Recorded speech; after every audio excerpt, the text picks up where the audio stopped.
Duta Besar Iran datangi Pak Jokowi. Udah lihat belum beritanya, teman-teman? Gak usah heran ya. Pak Jokowi kan pernah menjadi presiden 10 tahun. Tentu saya kira hubungan antar pemimpin, antara Pak Jokowi dengan mendiang Ayatollah Khamenei itu sangat baik ya. Dan Iran tentu juga punya hubungan baik dengan Pak Jokowi. Ya mudah-mudahan di situasi yang tidak menentu pada hari ini, perang masih berkecamuk, mudah-mudahan ada kabar baik ya. Dan kita lihat juga di berita bahwa BBM kita tidak naik. Gagal itu. Ada yang mau demo nggak kira-kira? Hah? Dana-dana demo, hey, korlap. Nggak ada demo ya. Jadi nggak jadi demo karena BBM kita tidak naik. Ya, bismillah, mudah-mudahan ini hal yang baik. Hidup Jokowi. Gila, gak waras. Para pembenci Bapak Jokowi mencret di pojokan. Karena apa? Duta Besar Iran menemui Presiden ke-7 Republik Indonesia Joko Widodo di Solo. Assalamualaikum. Ini bukan kebetulan. Ini menandakan ada ikatan. Menandakan kalau Bapak Jokowi adalah orang yang sangat-sangat diperhitungkan. Hanya seorang mantan presiden, tapi daya tariknya, dampaknya, dan juga namanya masih sangat diperhitungkan.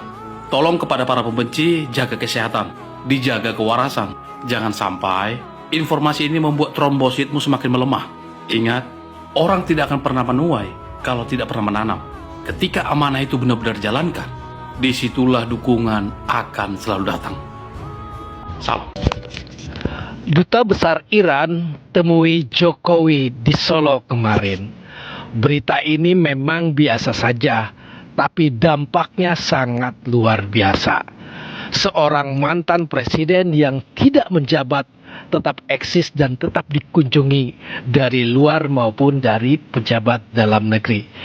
Itulah kehebatan marketingnya Jokowi. Citra Jokowi dimainkan dari dulu sampai sekarang. Tapi outputnya jelas. Beliau selalu memenangkan setiap konstelasi politik. Mulai dari Solo sampai presiden 2 kali di Indonesia. Makanya tidak salah ketika saya bilang peluang Gibran untuk maju di 2029 terbuka. Karena Gibran benar-benar copy paste-nya Jokowi.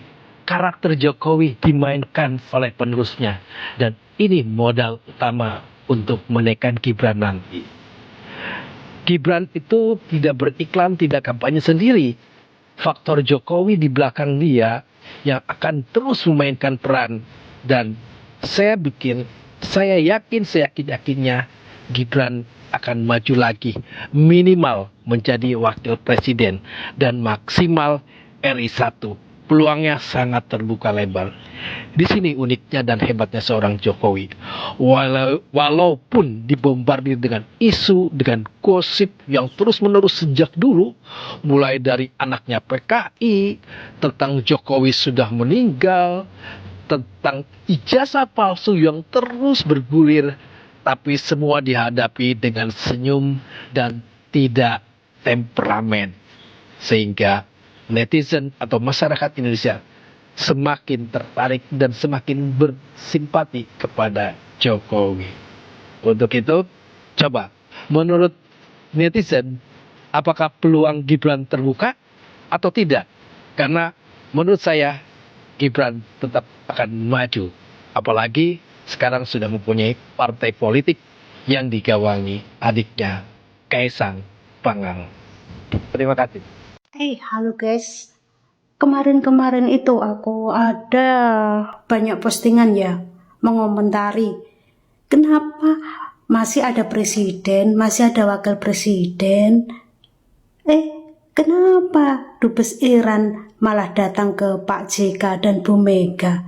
Kok nggak datang ke istana?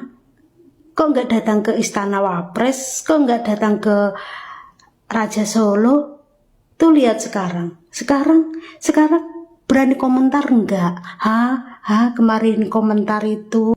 Biarpun negaranya lagi ada konflik ya guys dengan Amerika dan juga Israel, tapi Dubes dari Iran masih sempat bertamu ke kediaman Pak Jokowi loh. 1 April 2026 dan dijamu oleh Pak Jokowi dengan lontong sayur khas Nusantara. Keren kali nih Pak Jokowi, dapat tamunya dari luar negeri mulu. Gak kayak orang yang sukanya datang ke hajatan nggak diundang. Dunia lagi tegang, Iran lagi jadi pusat perhatian. Tapi yang didatangi malah Jokowi, bukan yang lain. Dubes Iran jauh-jauh ke Solo, bukan ke orang yang hobi teriak-teriak di dalam negeri, tapi ke Jokowi. Ngobrol serius, bahas kondisi Iran sekarang, hubungan internasional. Ini bukan level pencitraan, ini level diplomasi nyata. Sementara di sini ada yang bikin narasi, ada yang sibuk ngejatuhin, tapi pas dunia butuh, nggak pernah dicari. Bedanya kelihatan jelas. Yang satu kerja dan punya pengaruh global, yang satu cuma rame di komentar. Bukan satu. Yang dua, ini dan ini, cuma rame di komentar. Lucunya, yang nggak pernah dilirik dunia, justru paling kenceng ngomong seolah paling ngerti geopolitik. Realitanya, yang diketok pintunya itu Pak Jokowi. Bukan yang setiap hari keluar-keluar di media sosial. Jadi sebelum ngerasa paling penting, coba cek dulu. Kalian dicari dunia apa enggak?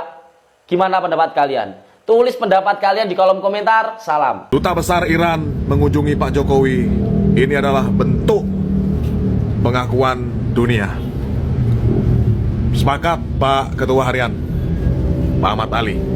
Ya, ini yang disampaikan oleh Partai PSI ya.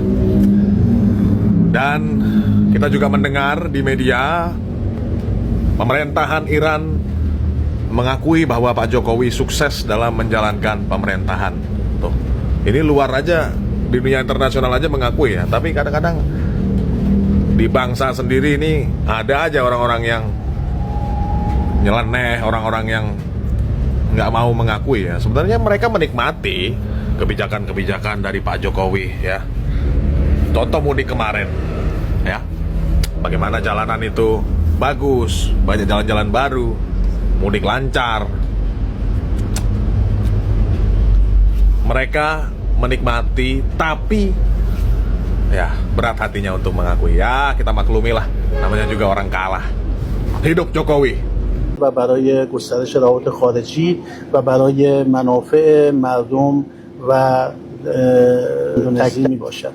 Tentu saja bahwa Bapak Joko Widodo yang kami hormati merupakan seorang mantan presiden yang sangat sukses menjalankan pemerintahannya ketika beliau menjadi pemimpin bagi negara Indonesia. Beliau dapat memajukan Indonesia dan banyak sekali kemajuan di era kepemimpinan beliau, di era kepresidenan beliau diraih oleh Indonesia, dan saya menyampaikan selamat atas prestasinya beliau untuk Indonesia. Begitu juga di sektor hubungan luar negeri, beliau membuat hubungan Indonesia begitu luas dengan berbagai negara di dunia, khususnya antara Iran dan Indonesia. Beliau pada tahun 2023 berkunjung ke Iran, dan dalam kesempatan tersebut beliau bertemu dengan Ayatollah Sayyid Ali Khamenei yang kini menjadi syahid Ayatollah Khamenei. Dan dalam kesempatan lainnya, mohon maaf, beliau berkunjung ke Iran pada tahun-tahun sebelumnya, mungkin di tahun 2017, dan kemudian mantan Presiden Iran, Presiden Raisi, pada tahun 2023 berkunjung ke Indonesia dan bertemu lagi dengan Bapak Joko Widodo. Beliau adalah tokoh yang selalu memperjuangkan kepentingan nasional Indonesia dan terus mendorong kepentingan bersama dengan hubungan dengan negara-negara sahabat. Inilah hebatnya Pak Jokowi ya teman-teman. Dubes Iran puji Pak Jokowi sebagai presiden dan tokoh yang sukses memimpin Indonesia di berbagai bidang, dan salah satu bidang yang sukses dipimpin Pak Jokowi adalah hubungan dengan Iran dan pergaulan yang luas. Ini menurut saya kehebatan Pak Jokowi ya. Apa sih yang menurut saya hebat dari Pak Jokowi ketika dia tampil di forum internasional? Pak Jokowi itu selalu mendorong untuk mencapai kesepahaman bersama. Jadi pemahaman bersama. Kalau kita lihat pemimpin saat ini seperti Donald Trump ya, ini pemimpin negara adik kuasa tapi tidak mendorong pemahaman bersama. Ini yang selalu ditentang oleh Pak Jokowi. Jadi Pak Jokowi ini bisa dikatakan kalau dibilang mewarisi pemikiran Soekarno yang menentang kolonialisme, lawan penjajahan Barat gitu misalnya, Pak Jokowi ini pemikirannya sebenarnya melawan atau sesuai ya dengan pikiran-pikiran Soekarno yang menentang penjajahan, ya, yang menentang kolonialisme dan ketidakadilan. Tapi caranya elegan, ya. Pak Jokowi tidak teriak-teriak, tidak pidato-pidato, ya, hemat lah bicaranya. Tapi ketika pidato, dia mendorong dengan sangat baik agar setiap negara mencapai kesepahaman bersama gitu, pemahaman bersama,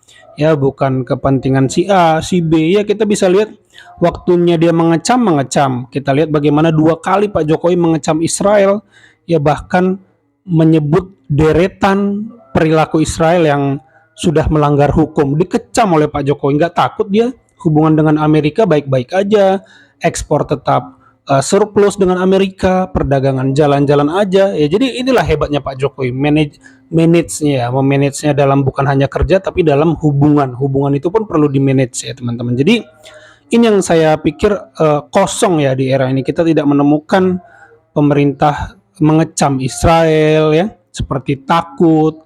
Kalau Pak Jokowi ya kecam tapi hubungan dagang jalan. Jadi benar-benar di tengah. Ini yang dinamakan bebas aktif ya. Kalau bebas aktif itu dia di tengah, bisa kadang ke kiri, bisa kadang ke kanan.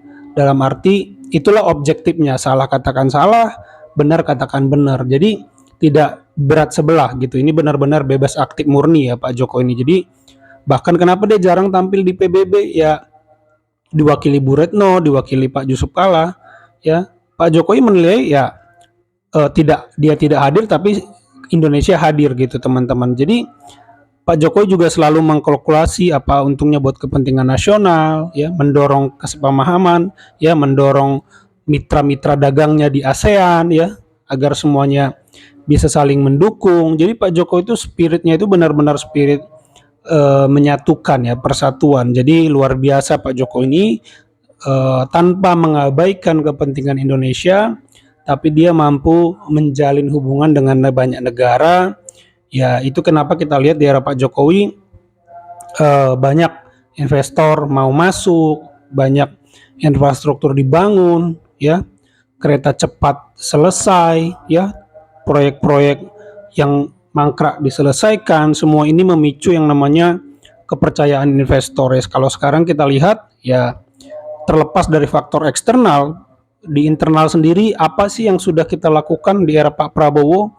Ya, saya rasanya hanya yang saya tangkap menjaga stabilitas ya. Jadi stabil aja udah bagus gitu. Kalau di era Pak Jokowi kita udah bicara lompat jadi negara maju, ya, lolos dari jebakan pendapatan kelas menengah, ya. Kalau sekarang ya stabil aja itu udah bagus. Alasannya ya memang karena ada faktor eksternal, misalnya minyak di atas $100 per barel gitu teman-teman ya. Kita tidak naif ya, kita mengakui ada faktor eksternal tekanan ya, tapi bagaimana dengan kita sendiri? Emang program-program kita sudah jalan, sudah bagus ya. Ya, jadi bagaimanapun faktor eksternal itu ya tidak bisa kita kontrol, tapi faktor internal apakah sudah benar ya program-program yang dijalankannya ini.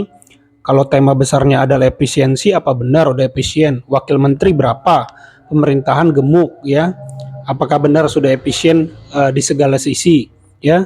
Jangan hanya efisien ke daerah ya, tapi bagaimana di pusat, apakah hasil efisiennya sudah benar-benar disalurkan ke sektor-sektor produktif misalnya. Jadi kelebihan Pak Jokowi adalah dia tidak memperhatikan yang satu tapi tidak mengabaikan yang lain. Ya, inilah helikopter view ya teman-teman. Jadi melihat dari atas ya, bagaimana seorang pemimpin tidak mengabaikan yang lain. Jadi bagaimana mencari titik seimbang di antara semua masalah yang ada agar semua diperhatikan. Ini yang menjadi menurut saya ciri khas Pak Jokowi dan jiwa pemimpinnya untuk merangkul semua, memperhatikan semua tanpa mengabaikan yang lain gitu ya teman-teman. Kalau menurut teman-teman bagaimana, coba tambahkan di kolom komentar. Itu saja video kali ini. Terima kasih yang sudah menyimak sampai selesai. Sampai jumpa di video saya selanjutnya.